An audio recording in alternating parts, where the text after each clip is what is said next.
Hi everyone, welcome to second semester of AP Psychology. Second semester, remember we're still focusing on the AP College Board exam being one of our main focuses of the course. If you have not already emailed me about whether or not you are going to take the AP Psych College Board exam, please email Ms. Mankowski when you get a chance. This year's Psych exam is on Monday, May 7th in the afternoon. Remember, your AP Psych exam consists of two sections. The first section is 100 multiple choice questions, which you have an hour and 10 minutes to take, and it's worth 66.6% of your grade. And then section 2 is 2 FRQs, and you have 50 minutes to compose your FRQs, and those are worth 33.3% of your exam. Please remember, when you are submitting FRQs this semester, make sure you submit them to me as a Google link with editing rights so I can give you more specific feedback. Otherwise, all other assignments should be submitted as a PDF through SafeAssign. So you'll submit it just like you did last semester, but just make sure you're always downloading every assignment as a PDF this semester. The only exception to that is the FRQs. So in order to get started for second semester, make sure you check out the PACE chart. So if you click on PACE chart here, as you notice, one of the first things you need to do is email me confirming your understanding of second semester requirements and that you have downloaded and printed off the PACE chart in your Track My Grade sheet, and let me know if you haven't already if you are taking that AP exam.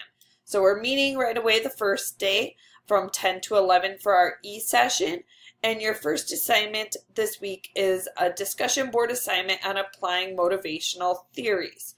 So here is your PACE chart. Remember, anything in red is required to be at APP or higher to pass the course. It tells you which target each assignment is related to on the PACE chart.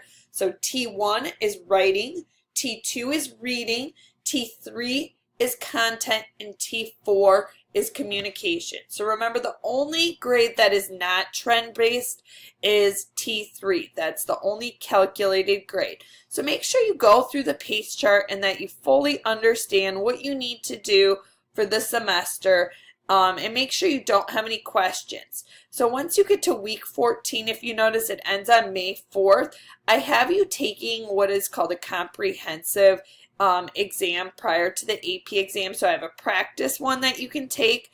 Practice, remember, anything in purple does not count towards your grade. It's formative. So it's up to you if you want to take this practice exam or not, but I will be grading the one that is in red here. And this one that's in red is set up just like the AP exam. So it's 100 multiple choice and 2 free responses. Then once the AP exam date has passed, the last 4 weeks of the class is just focusing on that final project, which is due by June 1st. So your final project is worth a grade for your T1 learning target and your T3 learning target. So do not forget to do that last final project.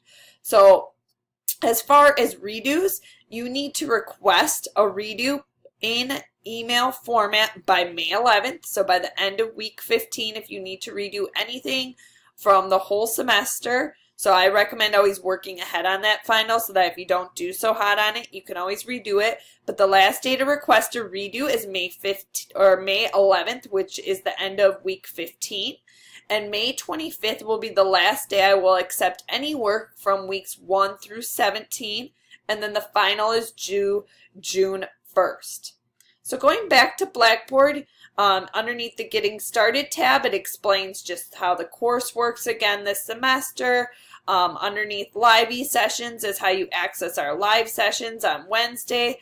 Underneath Recorded E-sessions, make sure you have the proper programs downloaded so you can actually watch our recorded E-sessions, but they will appear here for you. Make sure you're always reading the announcements. Each week I do put key information in the announcements and help on the assignments.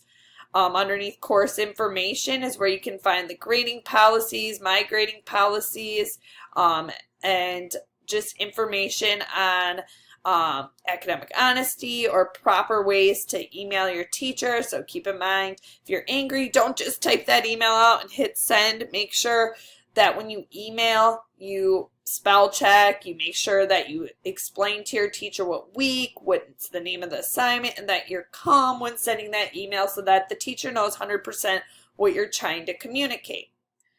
Okay, underneath lessons will be the main thing you will use. So here's all your units. So like I said, here's the very final project at the end of the year, and week 14 is that last practice before the college board exam. My grades, if you click my grades, here are your 4 learning targets. So writing, reading, content, and communication. This is what you're going to want to keep your eye on. In the beginning of the semester, you won't see target grades for writing, reading, and communication because I might not even have an assignment for that target yet. So those I usually don't start doing target grades until at least after week 8, usually after week 12 of the semester when I have more grades that I can actually determine a trend.